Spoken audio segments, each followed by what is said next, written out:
ہم کریں گے ہر مظلوم کی حمایت۔ السلام علیکم، میں ہوں حورین فاطمہ اور آپ دیکھ رہے ہیں حمایتی نیوز HD چینل۔ نظر ڈالتے ہیں آج کی اہم خبروں پر۔ Kot Ghulam Muhammad government boys primary school Chaudhry Ghulam Abbas میں میڈ ٹرم نتائج کی تقریب، طلبہ میں اسناد و میڈل تقسیم۔ فہیم احمد ارائیں کی رپورٹ۔ کوٹ غلام محمد کے government boys primary school Chaudhry Ghulam Abbas میں طلبہ کی حوصلہ افزائی کے لیے میڈ ٹرم رزلٹ کی تقریب منعقد کی گئی۔ اس میں اسکول کے ہیڈ ماسٹر الطاف حسین جٹ، استاد شیر محمد نوندانی کی جانب سے نمایاں کارکردگی دکھانے والے طلبہ میں تعریفی اپریسیشن سرٹیفکیٹس اور میڈلز تقسیم کیے گئے۔ تقریب کے دوران 5ویں جماعت میں وکرم کمار نے پہلی پوزیشن، داؤد ابراہیم نے دوسری جبکہ شمائل عالم نے تیسری پوزیشن حاصل کی۔ اس طرح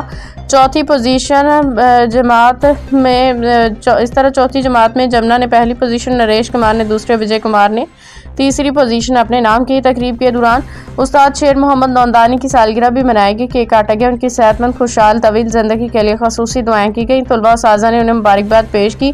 تقریب سے خطاب کرتے ہوئے ہیڈ ماسٹر الطاف حسین جٹ نے کہا کہ اس طرح کے پروگرام منعقد کرنے کا مقصد طلبہ کی حوصلہ افزائی کرنا تاکہ وہ تعلیم کو شوق، دلچسپی اور مقابلے کے جذبے کے ساتھ حاصل کریں۔ انہوں نے کہا کہ آج کے یہ طلبہ مستقبل میں اپنے وطن کا قیمتی سرمایہ ہے، ان کی بہتر تربیت ہم سب کی مشترکہ ذمہ داری ہے۔ اس موقع پہ استاد شیر محمد نوندانی نے کہا کہ وہ سائیں الطاف حسین جٹ اور تمام طلبہ کے تہہ دل سے شکر گزار ہیں جنہوں نے ان کی دعائیں کی۔ انہوں نے کہا کہ بچوں کے چہروں پہ مسکراہٹ دیکھ کے انہیں بے حد خوشی محسوس ہوتی ہے، اس لیے انہوں نے اپنی سالگرہ طلبہ کے ساتھ منانا پسند کیا۔ انہوں نے مزید کہا کہ اس طرح کے پروگراموں کا مقصد طلبہ میں جوش و جذبہ اور مثبت مقابلے کی فضا پیدا کرنا ہے، کیونکہ ہر طالب علم یہ خواہش رکھتا ہے کہ وہ پوزیشن حاصل کرے جس کے لیے وہ دل لگا کے محنت کرتا ہے۔ اس کے ساتھ ساتھ طلبہ کو عظیم شخصیات کی زندگیوں کے واقعات سنائے جاتے ہیں تاکہ وہ مشکلات کا سامنا کر کے اپنی منزل حاصل کرنے کا حوصلہ پیدا کرے۔ آخر میں انہوں نے کہا کہ استاد صرف کتابوں کے الفاظ ہی نہیں سکھاتا بلکہ زندگی کے اہم اسباق بھی پڑھاتا ہے۔